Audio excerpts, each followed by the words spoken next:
बच्चे बहुत सारे मर गए, लाखों में मर गए। और यहाँ के हुक्मरान भी यहाँ के अवाम के साथ जुल्म करते हैं। यहाँ जो आवाज़ होता है, सच्ची आवाज़ होता है, वो दबाते हैं। ना हमको पाकिस्तान चाहिए, ना हमको हिंदुस्तान चाहिए। हमको आज़ादी दे दो खुल के। जो यहाँ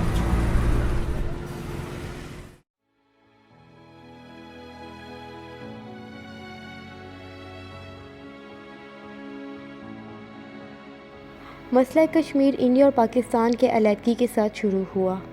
मसला कश्मीर आखिर है क्या? इंडिया और पाकिस्तान के तकसीम ने लाखों की किस्मत का फ़ैसला किया। इंडिया और पाकिस्तान के जब तकसीम हुआ उस वक्त 650 ऐसी रियासतें थी जिनका फ़ैसला करना अभी बाकी था। इन रियासतों के पास ये इख्तियार था, या तो ये आज़ाद रह सकते थे, या फिर इंडिया के साथ जा सकते थे, या पाकिस्तान को ज्वाइन कर सकते थे। मगर कश्मीर के लोगों को गैर यकीनी मुस्तकबिल का सामना करना पड़ा। हक मांगते हैं क्योंकि यहाँ पे बच्चों को आज कत्लेआम किया जाता है। यहाँ पे घरों में सीआरपी पुलिस घुस जाती है और जवानों को घर से निकाल कर गोली मार देते हैं।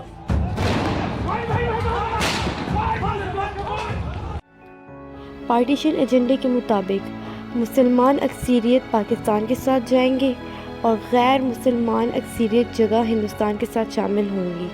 बाकी रियासतों का फ़ैसला हो गया था, मगर 3 रियासतें जूनागढ़, हैदराबाद और कश्मीर का फ़ैसला रहता था। जूनागढ़ और हैदराबाद की अक्सरियत हिंदू थी और हुक्मरान मुसलमान, इसलिए पार्टीशन एजेंडा के मुताबिक ये हिंदुस्तान के साथ शामिल हो गया। मगर महाराजा हरी सिंह, जो कि मुसलमान अक्सरियत कश्मीर के हुक्मरान थे, उनकी ख्वाहिश थी कि कश्मीर को हिंदुस्तान के साथ शामिल किया जाए, जो कि पार्टीशन एजेंडा के ख़िलाफ़ था। और कश्मीर की मेजॉरिटी पॉपुलेशन मुसलमान थी, इसलिए वो भी पाकिस्तान के साथ शामिल होना चाहते थे। इस पर पाकिस्तान से पुश्तून कबाइल ने कश्मीर पर हमला किया और हरी सिंह की अफवाज को शिकस्त दी। हरी सिंह ने मदद के लिए भारत से अपील की, अगरचे हिंदुस्तानी वज़ीर आज़म नेहरू फ़ौज भेजने को तैयार थे, मगर हिंदुस्तान के गवर्नर जनरल ने हरी सिंह को कहा कि भारत अपनी फ़ौज भेजने से कबल ये भारत से इत्तेफाक करे। हंगामी सूरत हाल पर गौर करते हुए महाराजा ने भारत के नाकाबिल एतमाद कागज़ात पर दस्तखत किए। हरी सिंह ने इंस्ट्रूमेंट ऑफ एसेशन पर 26 अक्टूबर 1947 को दस्तखत किए, जिसका मतलब ये था कि ये अपनी पूरी रियासत को हिंदुस्तान के हवाले कर रहे हैं। और यहाँ से मसला कश्मीर का आगाज़ हुआ। कश्मीर की आज़ादी के जद्दोजहद के लिए बड़ी तादाद में लोगों ने अपने जानों के नजराने पेश किए। मसला कश्मीर जो है उसकी, जैसे आप जानते हैं कि बहुत ज़्यादा रीज़न्स हैं, ऐसी कई मसाइल हैं जो मसला कश्मीर जो है उसमें इंटरनल फैक्टर्स भी बहुत ज़्यादा हैं, एक्सटर्नल फैक्टर्स भी बहुत ज़्यादा हैं।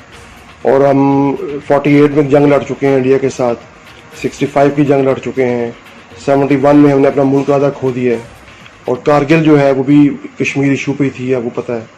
तो ये 4 जंगें जो हैं इस पूरे रीजन में, अभी हाल ही में जो पाकिस्तान इंडिया के साथ जो मोदी ने एक कॉन्फ्लिक्ट किया, उससे हमें ये पता चला है कि आइंदा जो इस दुनिया के तमाम थिंक टैंक्स इस बात पे मुतफिक हैं कि अगर 3rd वर्ल्ड वॉर होती है इसी रीजन से हो सकती है। तो मसला कश्मीर जो है वो इतना आसान मसला नहीं है। इसको अगर हम देखें कि तीसरी एटमी जंग का, पहली एटमी जंग जो है, जो आपको पता है कि जो हिरोशिमा नागासाकी वो असरात हैं आज तक नहीं ख़त्म हो सके। जापान में आज भी उन्हीं रीजन्स में, इलाके में जो लोग बच्चे पैदा हो रहे हैं वो बीमार पैदा हो रहे हैं। तो तीसरी जो एटमी जंग यहाँ से स्टार्ट होती है, तो अभी इस पर बात हो रही थी कि इसका इफेक्ट तकरीबन 2 से 2.5 अरब लोगों पे हो सकता है। तो मसला कश्मीर के लिए मुख्तलिफ तरीके इख्तियार किए जा रहे हैं, लेकिन ये है कि इस पर कोई हल निकल नहीं रहा। कभी इंडिया की तरफ से मसला हो जाता है, कभी हमारी तरफ से मसला हो जाता है।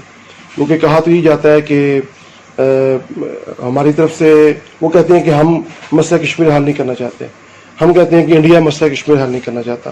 तो ये बहुत ज़रूरी है इसका हल। जी, तो आपके ख्याल में क्या मुस्तकबिल में मसला कश्मीर हल होता नजर आता है? देखिए, उसमें दोनों ममालिक जो स्टेक होल्डर्स हैं, जैसे कश्मीर वाले क्या चाह रहे हैं, कश्मीर वाले चाह रहे हैं कि इंडिपेंडेंट कश्मीर, ऐसा कश्मीर जो न पाकिस्तान का हिस्सा हो न हिंदुस्तान का हिस्सा हो। लेकिन ये चीज़ ना तो काबिल कबूल इंडिया को है और बड़ी हद तक पाकिस्तान भी ये नहीं चाहता, क्योंकि हमारा जो सारा एग्रीकल्चर लैंड है, जितना पानी आता है वो कश्मीर से आता है। تو انڈیا کا بھی یہی پوزیشن ہے کہ جو پنجاب میں ان کا سارا جو جتنی بھی ہریالی ہے اور جو انہوں نے ڈیمز بنائے ہیں سارے، وہ آپ کے انہی پانیوں پہ بنائے ہیں. تو ابھی اس کا کوئی نہ کوئی بین حل نکالنا پڑے گا. تو کچھ بہت سے ریزنز ہیں، اس میں ہم چاہ تو رہے ہیں کہ مسئلہ کشمیر حل ہو، لیکن دونوں سٹیک ہولڈرز جو ہیں ان کے اپنے اس میں ریزرویشنز ہیں. لیکن یہ ہے کہ جتنی جلدی مسئلہ حل ہوگا، تیسری جو عالمی جنگ ہے اس سے خطرات ٹل سکیں گے. اور ہم دونوں جو پاکستان اور انڈیا جو اسلحے کا ہماری جنگ جاری ہے، کیونکہ ہم نے اس دفعہ کٹ کرنے کا فیصلہ کیا ہے، بڑا خوش آئند ہے. لیکن انڈیا نے اسرائیل کے ساتھ ابھی حال ہی میں مزید اگریمنٹس کیے ہیں. تو اس میں کیا ہو رہا ہے، اس نقصان کیا ہوتا ہے کہ غربت اس ریجن میں بڑھ رہی ہے. آپ دیکھ رہے ہیں ہاسپٹلز نہیں ہیں انڈیا میں نہ پاکستان میں، تعلیمی ادارے نہیں ہیں انڈیا میں نہ پاکستان میں، ایجوکیشن علاج مہنگے سے مہنگا تر ہوتا جا رہا ہے. کیوں؟ اس کی سارے معاملات کے پیچھے ایک ہی مسئلہ ہے، وہ کشمیر کا مسئلہ ہے.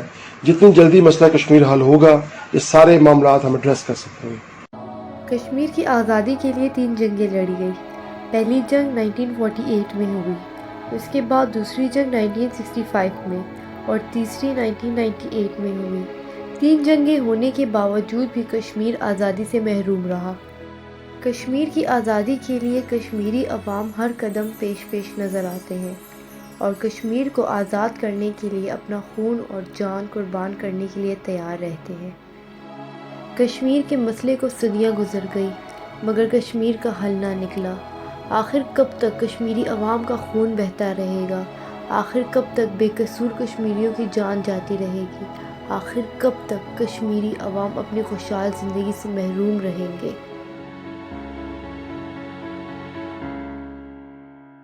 No parent should see the coffins of their children. This is the most painful thing in the world. I can tell you from my experience today, this is the most painful thing. Everybody, for God's sake, do something to give these children a chance to live. They are no less than the other children in the world. They dream very high. Give them a chance.